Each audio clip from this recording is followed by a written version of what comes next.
8 straight years as NASCAR's most popular driver, and NASCAR's front office just told you without saying his name directly that his throne might not survive much longer. This isn't a rumor. This isn't a hot take from some fan account. This came straight from the mouth of NASCAR's own chief operating officer. And if you love this sport, you need to hear exactly what he said, because it changes everything about who NASCAR wants leading it into the next decade. Ben Kennedy, NASCAR COO, just laid out his vision for the sport's future stars.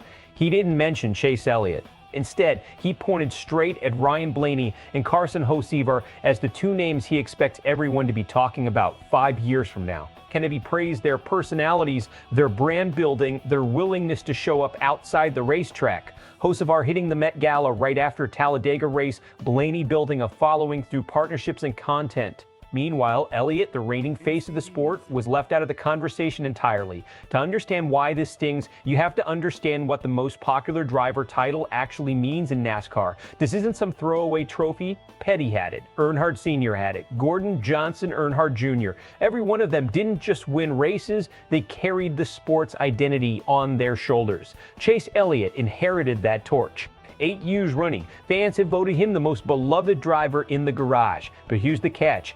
Elliott built that popularity on being private. He doesn't flood social media. He doesn't chase headlines. He races, he goes home, and that quiet consistency is exactly what older NASCAR fans respect about him. The problem is, NASCAR isn't just trying to keep its older fans happy anymore. The sport is fighting for a younger audience that grew up on TikTok, podcasts, and 24/7 access to their favorite athletes. And that audience doesn't just want to watch someone win. They want to feel like they know them. That's the disconnect. Elliott's strength with one generation is becoming his weakness with the next. Here's where this gets serious. Kennedy isn't just complimenting Blaney and Hocevar, he's signaling a strategic pivot for the entire sport. Think about what NASCAR actually needs right now. Television numbers matter. Sponsorship dollars matter. And in 2026, sponsors don't just want a great driver, they want a driver who moves product on Instagram, who trends after a Met Gala appearance, who gives them content beyond race day. Blaney and Hocevar check every one of those boxes. Elliott, by his own admission, doesn't chase that game at all. This is a calculated bet by NASCAR leadership. They're betting that visibility now builds a bigger, younger fan base later, even if it means nudging the current most popular driver out of the spotlight while he's still in his prime. But here's the risk. NASCAR could alienate the loyal older core that has stuck with this sport through every ownership change and format tweak over the last 2 decades. Chase Elliott isn't just popular, he's trusted. Trust doesn't transfer overnight to a driver with a flashier online presence. There's also a competitive wrinkle here. Blaney already has a championship. Hocevar doesn't yet. NASCAR is essentially betting on personality before the results fully back it up. That's either visionary marketing or a gamble that jumps ahead of the storyline the sport hasn't actually written yet. You can already picture the split. Longtime fans are going to see this as NASCAR undervaluing loyalty and substance in favor of Instagram engagement.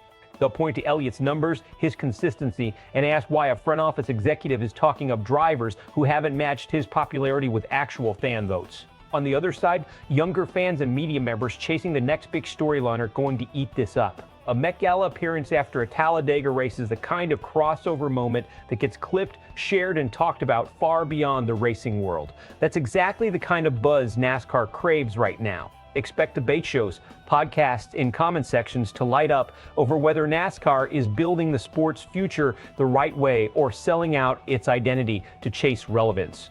Best case, Blaney and Hocevar rise as advertised, pulling in a wave of new, younger fans while Elliott continues quietly racking up wins and respect. NASCAR ends up with the best of both worlds, a stable veteran anchor and 2 exciting new faces expanding the audience. Worst case, the sport pushes too hard, too fast. Younger drivers get overexposed before they backed it up with championships. Older fans feel pushed aside, and Elliott, frustrated by being overlooked despite his results, becomes even more guarded, deepening the divide NASCAR was trying to close in the first place. So here's the real question. Should NASCAR be building its next era around personality and brand, or around results and loyalty like Chase Elliott has delivered for nearly a decade? Drop your take in the comments. Are Blaney and Hocevar the future, or is NASCAR moving on from its biggest fan favorite too soon? If you want breakdowns like this before anyone else covers them, make sure you subscribe to SportsWire USA. We'll see you in the next one.